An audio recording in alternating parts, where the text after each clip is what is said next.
Panic ना हो, बस सतर्क रहें। कोरोना वायरस फिर से डरा रहा है। बहरूपियों की तरह हर बार रूप बदलकर दस्तक दे देता है। इस बार इस वायरस ने नए वेरिएंट JN.1 ने दुनिया के कई देशों की नींद उड़ा दी है। चीन, सिंगापुर, थाईलैंड ही नहीं, भारत में भी वायरस के संक्रमण का खतरा तेजी से बढ़ता जा रहा है। लोग डर चुके हैं और डर की वजह से थोड़ा माहौल गर्म हो चुका है। सिंगापुर और हांगकांग में कोविड-19 के मामलों में बढ़ोतरी तेजी से देखी गई।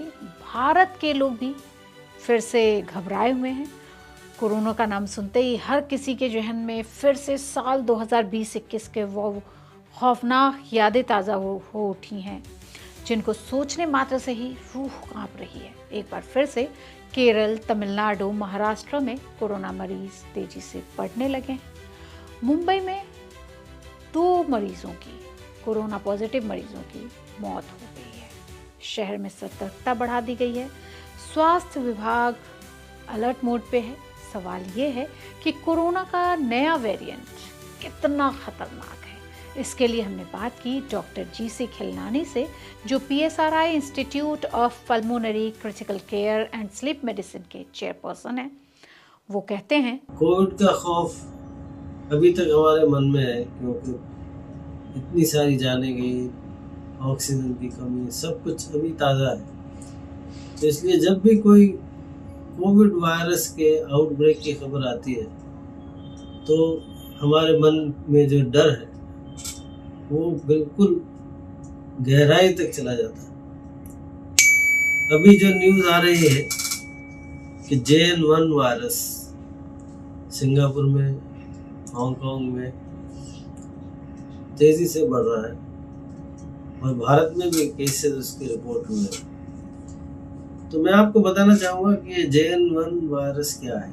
ये ओमिक्रॉन वायरस का ही एक रूप है और ये पहले भी कोविड के समय पे देखा गया था। ये एक माइल्ड इलनेस करता है, जिसमें गला खराब होना, जुकाम होना, खांसी होना, छाती में तनाव होना, कभी कभी सांस फूलना, स्पेशली जो जिनको अस्थमा या ब्रोंकाइटिस की बीमारी है। लेकिन ओवरऑल जो ओमिक्रॉन वायरस है और स्पेशली JN.1 वेरिएंट है, ये इसको कहते हैं कि ये वेरिएंट ऑफ इंटरेस्ट है, यानी कि इसमें खतरा नहीं है, इसमें पैनिक की ज़रूरत नहीं है। लेकिन इसका ये भी मतलब होता है कि इस वायरस को हमें वॉच करना है, इनको इसका रूप, क्योंकि ये जो RNA वायरस होता है कोविड, ये म्यूटेट करता है। म्यूटेशन की वजह से कभी भी रूप बदल सकता है। लेकिन ओवरऑल जो ओमिक्रॉन वायरस है वो जो है एक माइल्ड डिजीज करता है, इसलिए पैनिक की जरूरत नहीं है। उनसे हमने जब ये पूछा कि ये कितना खतरनाक है और कैसे सावधान ज़्यादा रहने की ज़रूरत है, कैंसर के मरीजों को या फिर जिनका इम्यून सिस्टम कमज़ोर है या फिर गंभीर बीमारी से पीड़ित लोगों को या डायबिटीज़ के मरीजों को, किसको ये ज़्यादा खतरनाक है और किसके लिए ये ज़्यादा खतरनाक है, तो डॉक्टर ने हमें बताया।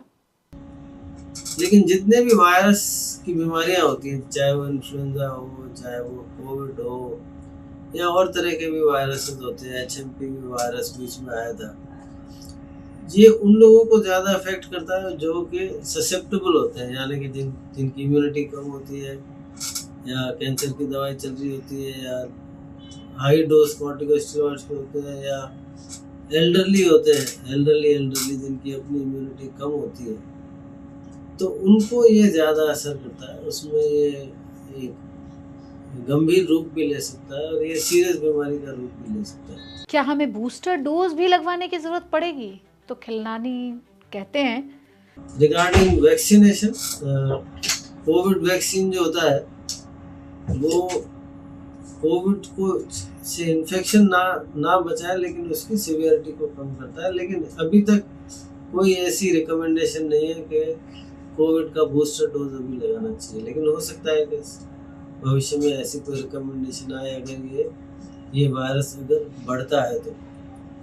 अगर आपको खांसी हो रही है, कोल्ड है, बुखार है, क्या अभी भी ज़रूरत है एंटीबायोटिक्स की? तो डॉक्टर ने एक बार फिर से बताया कि पैनिक ना हो। तो जिसको भी ये सिम्टम्स है, गला खराब होने का, खांसी का, नाक बहने का, वो अपना टेस्ट कराएं कोविड के लिए, जो कि आजकल मौजूद है। और ये सिम्टम होते ही आप अपने आप को आइसोलेट कर लें, आप खुद मास्क पहनना शुरू कर दें और बहुत भीड़ भाड़ लोगों में ना आ जाए कि ये बहुत ज़्यादा फैले। और जहाँ तक इलाज का प्रश्न है, अगर माइल्ड सिम्टम्स हैं तो बस पैरासीटामोल या कुछ भी बुखार की दवाई लें। एंटीबायोटिक जैसे एजिथ्रोमाइसिन हर आदमी लेता है, उसको लेने की ज़रूरत नहीं है। तो फाइनली मैं ये कहूँगा कि हमारे जो सरकार है, जो हेल्थ डिपार्टमेंट है, वो बहुत सजग है। उन्होंने इंस्ट्रक्शन दे दिए हैं कि इस वायरस को फॉलो करना है। WHO भी इसको निगरानी रखे हुए हैं। तो पैनिक की ज़रूरत नहीं है। आप ये छोटी छोटी चीज़ें अगर एहतियात फॉलो करेंगे तो सेफ रहेंगे। धन्यवाद।